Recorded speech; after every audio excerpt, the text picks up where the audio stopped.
Kapag ba sinabi mga kawaw na Binondo, ano ang una niyong naiisip?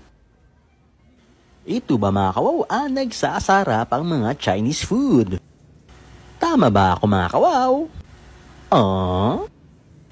So what's up mga kawaw? It's me ang inyong mga kawaw. Another day, another food trip na mga kawaw. Tara mga kawaw, samahan niyo ako sa ating food trip ngayong araw. Let's go! Woohoo! Oh wow! Ikukwento ko nga pala mga kawaw kung saan nga ba kami nagpunta sa Binondo. Para sa next time na food trip nyo mga kawaw, puntahan nyo din. Oh wow!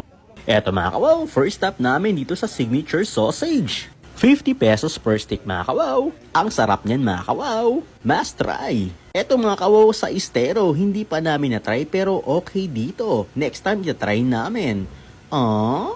Ang kakaiba yung frog nila. Next mga kawaw, ang Shanghai Fried Siopaw. Na talaga naman mga kawaw, blockbuster ang pila. Mas okay mga kawaw kung dyan yung kakainin. 35 pesos each lang yan mga kawaw. Oh wow! So next naman mga kawaw, ang Chinese Kikiam. 110 pesos lang ang regular.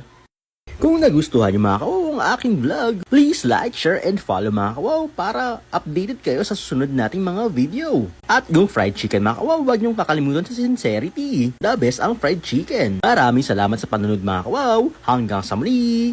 Oh wow! Iba din.